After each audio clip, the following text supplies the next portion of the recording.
Hey there, Rival fans! Today we have a lot of amazing news coming into the game, so let's jump right into it as usual. First of all, Season 1 is gonna be called Eternal Night, and obviously this is gonna be tied to the Dracula stuff on the New York map, and honestly I think that this will be so damn huge because it's probably kinda teasing that we're gonna get Blade pretty soon, with Fantastic Four of course coming to the game in a few closest days after the start of the new season, and since we know that they already kind of have their own trailer and probably they will be included in the Season 1 trailer. So I probably would suggest that Blade and maybe Dracula as a villain, like it was with Doctor Doom, will be revealed in the Season 1 trailer as well. So I'm really hyped about this one because I think that Blade will be a really amazing character to play. And let me tell you why. First of all, here's the description of the Blade in the Mortal Rivals. It's saying, half human and half vampire, Eric Brooks walks between the worlds, carving the very life force of his enemies. As night falls, Blade's hunt begins as he wields the sword of Dracula to become the nightmare of any foe who dare to bare their fangs. So basically again, we have some really big ties to the Dracula of a Blade, and obviously this will be tied to the new map release as well. I think that we have a really strong chance to see Blade in Season 1, and this would be so damn good for a lot of these vampire lovers, and I think that Blade will be actually one of the best duelists in the game. So mark my word, I'm pretty sure that this guy will be absolutely overpowered. Hey guys, I'm happy to announce that to celebrate Marvel Rivals Season 1 start and getting closer to 15k on my channel, I decided to make another $200 worth lattice giveaway. To participate, subscribe to this channel and like and comment any video. Then stay tuned and watch my videos to see the winner. And that's all. There will be 6 winners in total, which I'll choose randomly from the subscribers. Thank you for your support and good luck. And here's another info on Blade. It's already on speculation from the Marvel Rivals news, but who knows, maybe it's a correct one. So here's what he said. More info on the Blade. Blade can transform into his vampire form, which alters his abilities such as charging his slash attack. In vampire form, he can also see enemy through the walls, which is likely tied to his passive ability.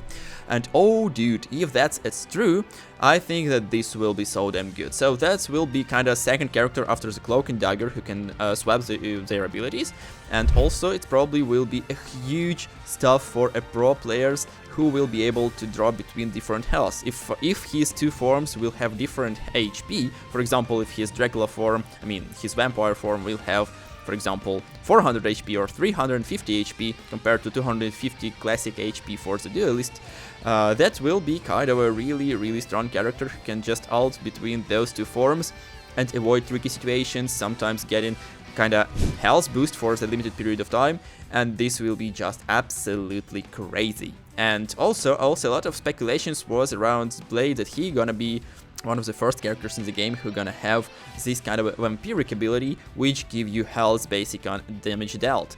And if that's also correct, I think that will make him overpowered, including the upcoming nerfs of the Hawkeye and Hela, which are pretty sure coming in Season 1.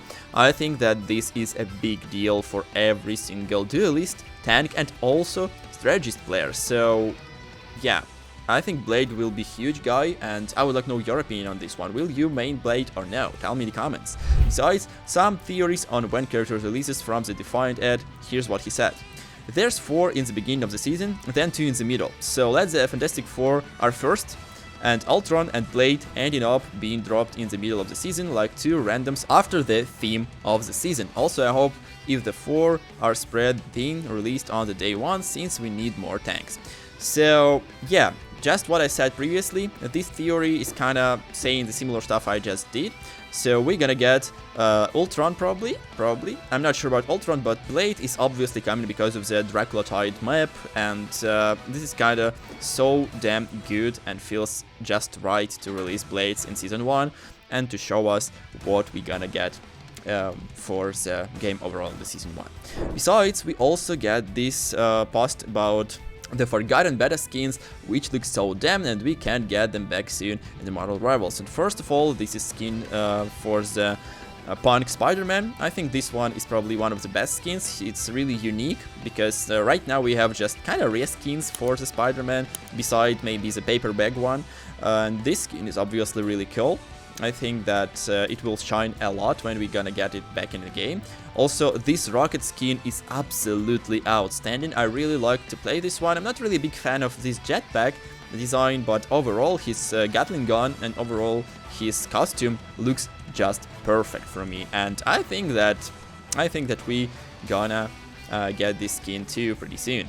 Also, Lucky President, I'm not really a big fan, but I think this one is pretty good too. And finally, the Iron Man, Steam Iron Man, which is also pretty dope skin. I like the design, I like the this kind of steampunk aesthetic, and obviously this skin is good to go for me. And to be honest, they were a part of the Battle Pass in the closed beta test, so I think that they might appear as a part of Battle Pass as well, or maybe they will be a separate selling packs or bundles with different MVP screens and stuff like we usually have in the Marvel Rivals. So tell me what your thoughts about these skins, do you like them or not, and what skin out of the 4 you would like to see in your character list as soon as possible.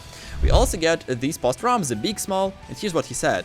Kind of interesting that Hela doesn't die when she gets knocked out of her 1000 HP ult, but Loki dies instead of reverting back when in his ult. So I pretty much agree with this one. It's really strange, and I think that it should be not kind of this way. Loki should be just going back to the Hela form and then go back to his original form, or just go right away to his original form, because it's like a little bit incorrect, I think. It shouldn't be like this. So in my point of view, as one of the Loki mains as well, I think that this is pretty good point here, and developers should take a look on this one and maybe fix it as soon as possible.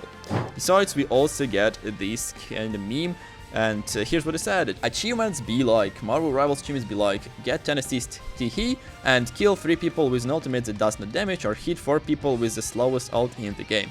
And honestly, I agree with this one. This is pretty much really strange how developers decided to divide these different achievements for the game, and sometimes it feels like super unfair, since we just can't get the proper version of the achievements, which could be much more suitable for the characters. For example, the one with Captain America is absolutely stupid. I think that it's indeed super hard to make, and I would like developers to revisit this idea of some of the achievements and make them more appropriate for the characters and more easier to get in the game overall. Of course, there should be some achievements which are really hard to get, but they should base not on just random stuff or just pure luck.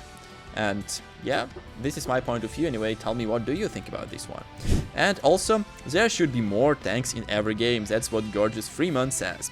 And here's the post. I think people are sleeping on the powerful and effective meta strat that involves using more tanks. Every team would be more powerful if it had more tanks, 3, maybe even 4. More health equals more survival and damage over time. After all, there isn't a single character in the game who can take advantage of this. Tanks are busted, and if there was a character who could kidnap and shred a tank in a second, he would probably like this new meta. But since there isn't, I'm encouraging everyone to pick more tanks from now, preferably Groot. So, and here's we get right away the post with the Wolverine. And you know, some speculation saying that Wolverine gonna be buffed in the season 1, and this is really huge. I think that tanks will suffer from the hands of a good Wolverine main, and obviously this kind of a GOAT meta or something like this won't work for sure, because they will be just shredded indeed, as it's mentioned in this comment. So it will be a pure nightmare for all the Vanguard mains, and I'm already want to share my condolences with you guys, because this will be a pure nightmare for every single guy with a lot of HP, especially for Hulk, maybe for Doctor Strange, since they can't block the damage from the Wolverine with their shields. And yeah, this will be just massive. But anyway, this is all for me for today. I hope you enjoyed this video, and if you are, be sure to drop a like, comment, and subscribe to my channel for more amazing Marvel Rivals content. See ya!